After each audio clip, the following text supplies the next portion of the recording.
thing about self-discipline is that it is necessary for everything you do in your life. You have to be self-disciplined. Working out, you got to work out every day. You got to stay in shape. If you don't stay in shape, you die. When I'm working out, I always do one extra rep, one extra set, because it's a promise I kept to myself. But working out might not be a priority for every single day because you've got things going on in your business world and with your family and all that. So guess what? It's a priority for my life, so I do it in the morning before my day even starts. If you change your mindset and really focus it on what discipline really is, you start to welcome discipline. You welcome self-discipline into your life. And here's the biggest thing. It's a pattern. It's a pattern I keep of me. I always do a little extra. I always go the extra inch. And the quickest and easiest place to do it is the gym, because I can always grab one more weight, one more set. And here's what it does. It shifts your identity. The benefit of discipline in my eyes has always been that through discipline, I get things done. I do it in the morning before my day even starts. So I can still handle the priorities for the day, but I got my workout done. So long term, I look up in a year and I'm not out of shape and breathing hard when I go up in the stairs because I maintain that discipline on a daily basis. Most people go through life never discovering what their talents are. Most people never develop their talents. You need to tell you, no more snacks, no more desserts, no more TV, no, we working out now. They have skills and abilities, but if you don't nurture them, if you don't develop them, they will never serve you. Your gifts can take you many places if you develop your gifts. The best gifts come from the bottom. I value myself enough to give 120% or don't do it. And that if you decide that my life deserves my developing this what I do well. Why are you only giving 50%? What's wrong with you? I grant you that if you begin to work to develop your gifts, you'll develop a strong sense of happiness. You'll get a larger vision of yourself, because part of beginning to get a larger vision of yourself, all of us need some area of our lives where we can have a feeling of competence. When other folk are having a good time, you've got to have the strength of character. You need to tell you that you owe you something. As you begin to develop and expand your skills and your talents and your vision of yourself, you will always be in control of your destiny. I want freedom. And for me, disciplining myself means more freedom.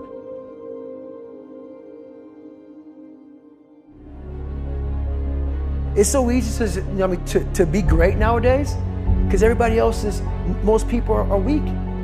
This is a softened generation. So if you have any mental toughness, any ability, if you have any fraction of self-discipline, the ability to not want to do it but still do it. People have a hard thing understand. I hate to run.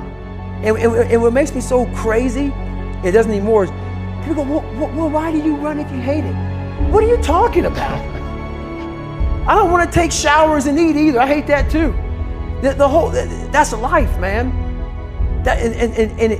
It wasn't until I changed that mentality that I became somebody.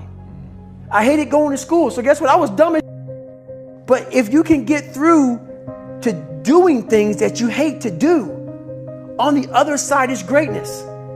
That's what people don't understand. By me running, I am callous in my mind. I'm not training for a race. I'm training for life. I'm training for the time when I get that 2 o'clock in the morning call that my mom is dead or something happens tragic in life. I don't fall apart. I'm training my mind and my body and my spirit so it's all one, so I can handle what life is going to throw at me. Because the life I've lived, it throws a whole bunch at you. And if you're not physically and mentally prepared for that, you're just going to crumble and you're good for nobody. 99% of people are not willing to do what it takes to make their dreams come true. The Marines have a saying, everybody wants to go to heaven, but nobody wants to die. The center of bringing any dream into fruition is self-discipline. You know, something as simple as food and eating, it's not about your body as much as it is about your mind. It's getting command of your mind to be able to choose actions that are in your own best interest. Every day we are choosing that's not in our own best interest. So if the world is attacking you and the world wants to fight you and the world's trying to hold you down, so you're gonna kick yourself in the balls? So you're gonna stop yourself from getting what you dream. And I think the word discipline has kind of gotten a bad name. We think about it in terms of punishment. I'm not talking about discipline in that way. I'm talking about discipline in the sense that you forego immediate pleasure for the exchange of long-term self-respect. I believe that self-discipline is the definition of self-love. That when you say that you love yourself, that means that you have behavior towards yourself that is loving. Self-discipline is the center of all material success. You cannot win the war against the world if you can't win the war against your own mind.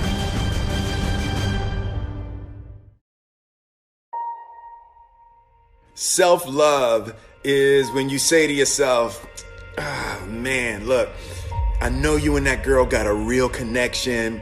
I know y'all vibe, but that's your girl's cousin. So I love you too much to let you do that. It's like you say to yourself, hey man, look, I know you want to eat that pizza and it'll be really good, but I can't let you eat that, man, because if you eat that pizza, you're going to feel like shit, and I love you too much to let you eat that. Self-love is, hey, look, I know you got a test on Monday, and I know you really want to go out with your friends. It's Saturday night, you want to go out, but if you fail that test, you're not going to feel good about yourself. I love you too much to let you go out tonight. Self-discipline is self-love. If you want to be happy, you have to love yourself, which means you have to discipline your behavior. The road to sustained happiness is through disciplining your behavior. We tend to base our self-esteem on what other people think.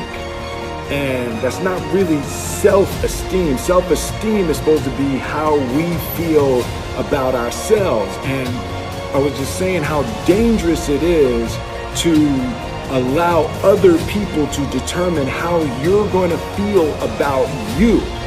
And it's kind of like looking into a broken mirror.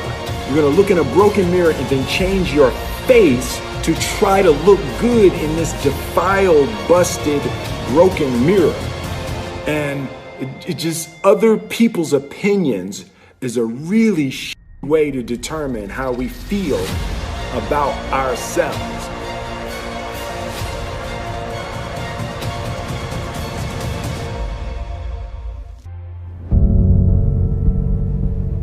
Life can be brutal. Life can be unforgiving.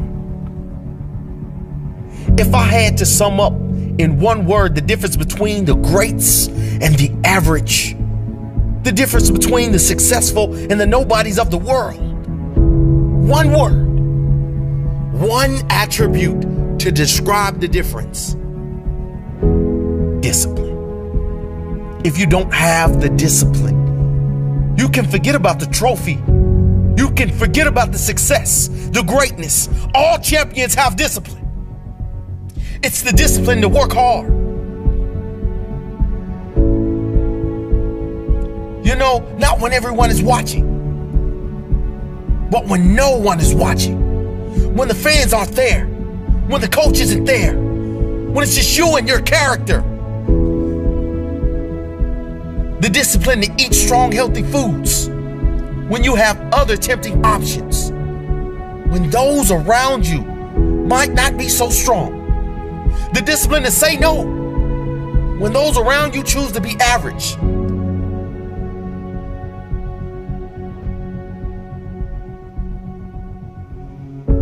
The discipline to keep going when it hurts.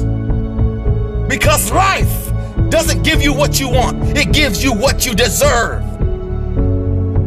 And if you haven't worked for it, if you haven't sacrificed for it, if you haven't given your all, then you don't deserve it, and you won't get it. Push through the pain. On the other side is growth.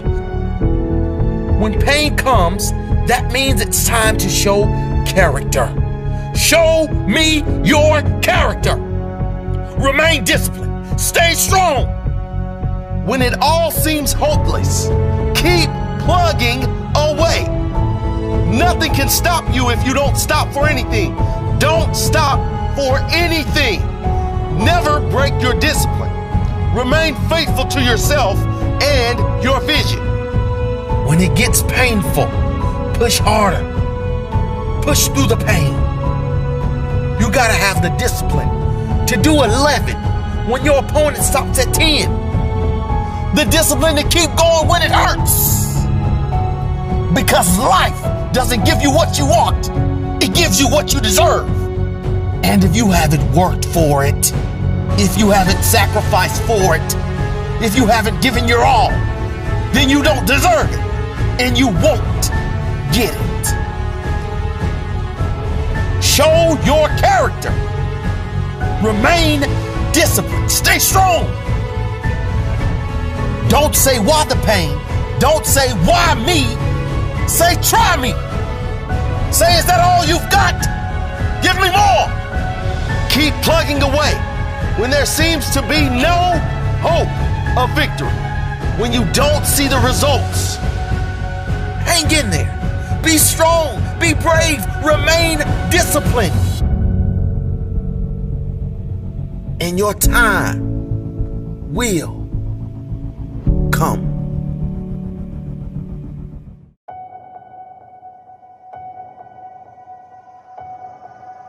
I was weighing like 297 pounds, and I had to make a change in my life. You know, I was at an all-time low, and I wasn't going anywhere, and I was exactly what everybody said I was going to be, which was nothing. This man is a self-made beast. Widely considered to be the toughest man on the planet and one of the greatest endurance athletes of all time. I was just an insecure, scared kid. And the only way I could find myself was to put myself through the worst thing possible. He's the only member of the U.S. Armed Forces to complete SEAL training, the U.S. Army Ranger School, and the Air Force Tactical Air Controller training. He's completed the infamous Destroyer of Men, known as Hell Week, 3 times, including 2 in a single year, and 1 that he started and finished with multiple stress fractures and a hernia. No one was here to help me. And the feeling I had every morning, I started shaving my head when I was 16 years old. And the feeling I had every morning, I looked in the mirror, was horrible. And I didn't want to feel like that anymore. And how I felt was a kid going nowhere, a kid that was scared. And most kids will accept that and look for help. But the best thing that happened to me, no one helped me. He served in combat in Iraq, was the bodyguard for the Iraqi Prime Minister. He once held the Guinness World Record for most pull-ups in 24 hours at 4,030. No one felt sorry for me. No one looked at me and said, like this day and age, they'll take you in and they'll tell everybody, stop picking on this person. Back then, they didn't care.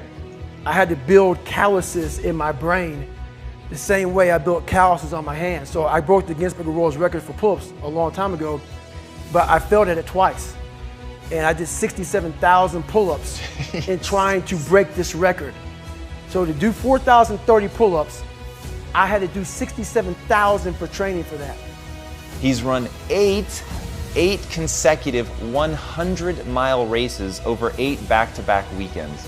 He ran over 7,000 miles in a single year, and that is the equivalent of running 267 marathons.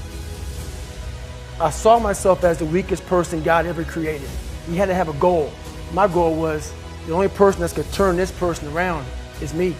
The only way I can turn it around is put myself through the worst things possible a human being can ever endure.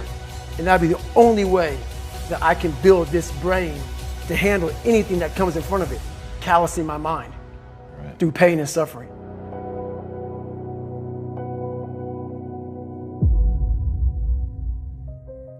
The only way you're ever going to get to the other side of this journey is you have got to suffer to grow.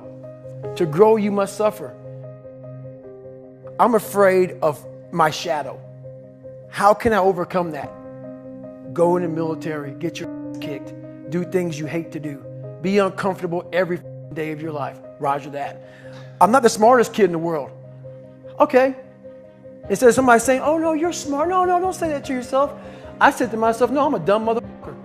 Okay, roger that. How you get smarter? Educate yourself. So the things that we run from the truth. We're running from the truth, man. So the only way I became successful was going towards the truth.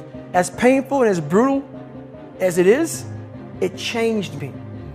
It allowed me to become, in my own right, who I am today. If you can, for the rest of your life, live inside of yourself, stop listening to people who are calling you fat, gay, transsexual. Everything that is makes no sense. All these insecure people putting their insecurities on you, you gotta flush it out. You gotta just be whoever the hell God or whatever the hell you believe in. If you believe in nothing but yourself, I don't care what it is. You gotta take everything and throw it away. You have to believe in one thing, and that is yourself.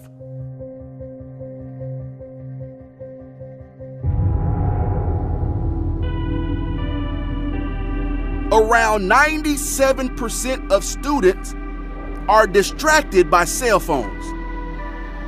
Are you a part of that 97%?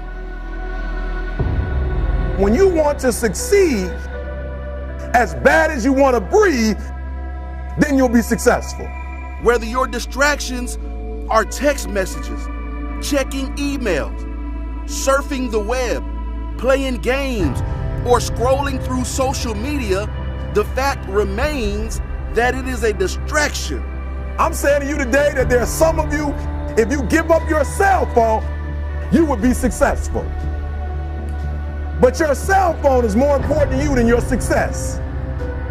Stop wasting time on your cell phone. Facebook isn't going anywhere. Instagram will still be here this weekend. Focus on your dreams. Focus on your studies. Focus on your goals and aspirations. Put the thing down. Look up. You're missing stuff. What is the long-term effect of too much information? We don't know, but we're finding out. Focus on becoming a better you. A better you that is not distracted by unnecessary things. You gotta cut off the cell phone. You gotta, no TV. There were those of you who were watching the game last night, you really didn't have no business watching these boys win a national title, going to the NBA, making millions. You didn't have no business watching them because you're not where you need to be. One that is determined to succeed and not scroll. That is determined to prosper and not post. To grow all day and not gain all day. Stop wasting time on your cell phone. And when you get to the point where all you want to do is be successful, as bad as you want to breathe, then you'll be successful. It's about you and your future. It's about your grades. It's about your dreams. Ultimately, it's about your life. The time you spend on your cell phone could be used for your success. The time you could be using to be successful, you're using it on the cell. And the cell phone is not bringing you nothing but a bill. Is your life more important than that app, than that game, that post? I need cell phones off. Listen to me. Some of you gonna be broke for the rest of your life because of that little thing on the side. You're gonna be broke for the rest of your life because of a little cell phone. We're so plugged into our cell phones, that we become blind to the world around us. And somebody has told you you couldn't live without it. We can't take our eyes off the screen long enough to see the beauty of the world around us. It don't matter whose fault it is that something is broken if it's your responsibility to fix it. For example, it's not somebody's fault if their father was an abusive alcoholic, but it's for damn sure their responsibility to figure out how they're going to deal with those traumas and try to make a life out of it. It's not your fault if your partner cheated and ruined your marriage, but it is for damn sure your responsibility to figure out how to take that pain and how to overcome that and build a happy life for yourself. Fault and responsibility do not go together. It sucks, but they don't. When something is somebody's fault, we want them to suffer. We want them punished. We want them to pay. And we want it to be their responsibility to fix it, but that's not how it works, especially when it's your heart. Your heart, your life, your happiness is your responsibility and your responsibility alone. As long as we're pointing the finger and stuck in whose fault something is, we're jammed and trapped into victim mode. When you're in victim mode, you are stuck in suffering. The road to power is in taking responsibility. Your heart, your life, your happiness is your responsibility and your responsibility alone. You can make a person smile, you can make a person feel good, you can make a person laugh, but whether or not a person is happy is deeply and totally and utterly out of your control. The prerequisite for spending time with any person is that they nourish and inspire you. They feed your flame. Look at your last 5 text messages. Are those people feeding your flames or dousing your fire? Put your phone down for just a second and look around. Look to the people around you. Are those people throwing logs on your fire or are they pissing on it?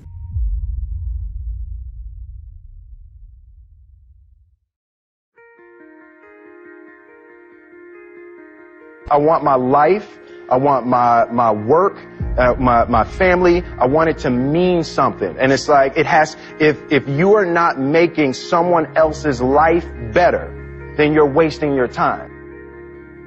The separation of talent and skill is one of the greatest misunderstood concepts for people who are trying to excel, who have dreams, that want to do things. Talent you have naturally. Skill is only developed by hours and hours and hours of beating on your craft. You don't try to build a wall. You don't set out to build a wall. You don't say, I'm going to build the biggest, baddest, greatest wall that's ever been built. You don't start there. You say, I'm going to lay this brick as perfectly as a brick can be laid. There will not be one brick on the face of the earth that's going to be laid better than this brick that I'm going to lay in this next 10 minutes.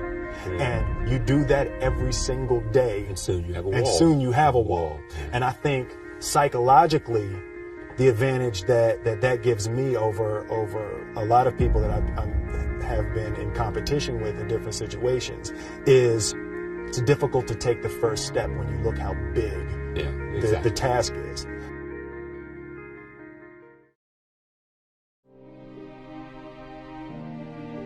The definition of who I am is very clear to me, and it also redefines who I want to be, in that I know for a fact that I'm stronger than I thought I was. You know, you can't help but ask yourself the question, what would I do if I was in Muhammad Ali's shoes?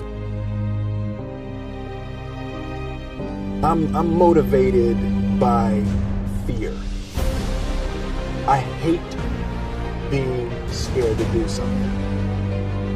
And I think what developed in my early days was the attitude that I started attacking things that I was scared of. Why were you scared in your bed the night before? What do you need that fear for? Just don't go. Why are you scared in your bed 16 hours before you jump? Why are you scared in the car? Why could you not enjoy breakfast? Fear of what? You're nowhere even near the airplane. Everything's up to the stepping out. There's actually no reason to be scared. It only just ruins your day. You don't have to jump. And then in that moment, all of a sudden, where you should be terrified is the most blissful experience of your life. And God placed the best things in life on the other side of terror.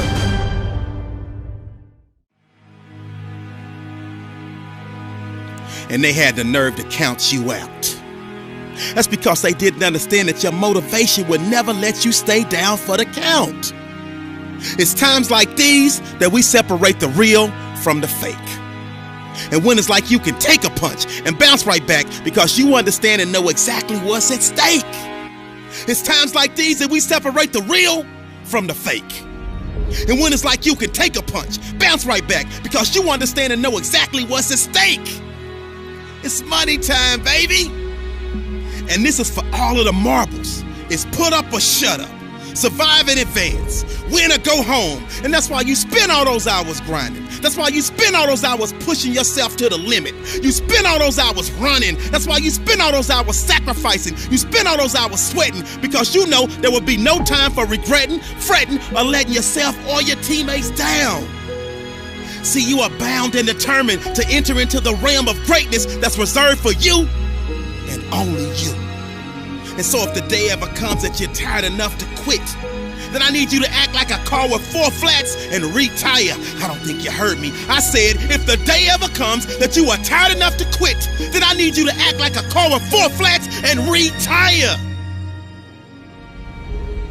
Next level success is reserved for those that are willing to not start counting the reps until it starts hurting. Not start counting the shots made until their arms are dead tired. Not start counting the sprints until they're already breathing hard. I heard a wise man say, it hurts, but it works. I say when it hurts, then and only then will you start receiving the perks, the accolades, the attaboys, the attagirls, the great jobs, the alley-oop lobs, the celebration parties with the lobster and shish kebabs, the hoisting of the banners, the sizing for the rings, the smiles, the hugs, and all of the love and respect in between.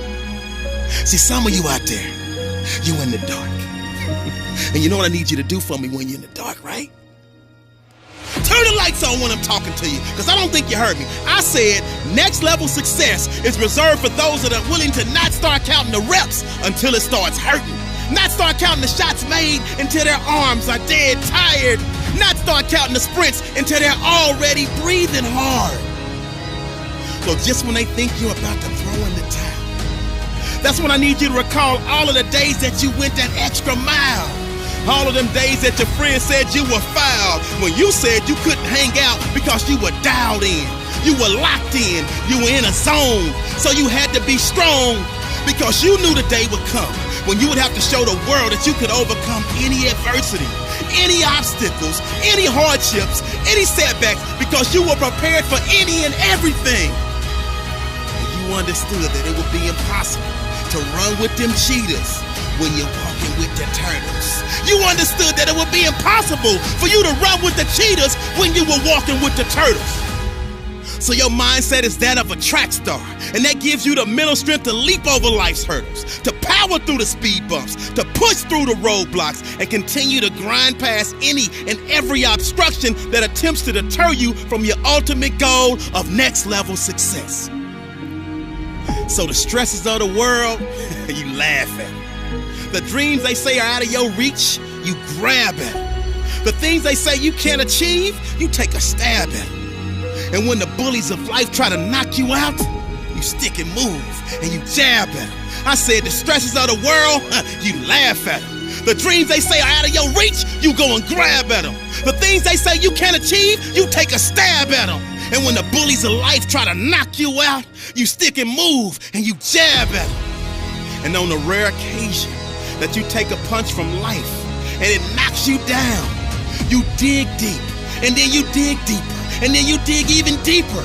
because you understand that this is the moment to pick yourself up, push through with determination and grit because of all your resilience, commitment, hard work, perseverance. You have now put yourself in position to show the world that you got that dog, and your inner dog has no quit. I said this is the moment to pick yourself up and push through with determination and grit because of all your resiliency, commitment, hard work, perseverance. You have put yourself in a position to show the world that you got that dog, and your inner dog has no quit. I hated jumping out of airplanes. I hated shooting guns. I hated the job as a Navy SEAL. But I did it because I wanted to change myself. Everything I do, I'm not really comfortable doing. But if you choose to go that route, to go be a Navy SEAL, you might as well go be the hardest mother in the world. Because if you're choosing to do something, you have two routes. You can go there and be a little weak person and get through barely, and that's your reputation. Or you can go through the hardest guy you can possibly be, and that's your reputation. So my whole thing is, if you're gonna choose to open that door in Iraq or Afghanistan, open the mother and go in hard. Because they're gonna remember you by slowly opening it and peeking in. So if you're gonna open it, and you made the mind to open it, don't crack it open. Open the door, go in. That's with life. If you're choosing to do something, attack it. Because they're gonna remember you as not attacking it. So I want to be remembered. You can hate me, but there's one thing you can't say about me. I didn't attack it. So that's the mentality to have. If you're gonna do something, you might as well attack it, because you can do it anyway. Right. Who on this earth would still be going right now? You are. You are.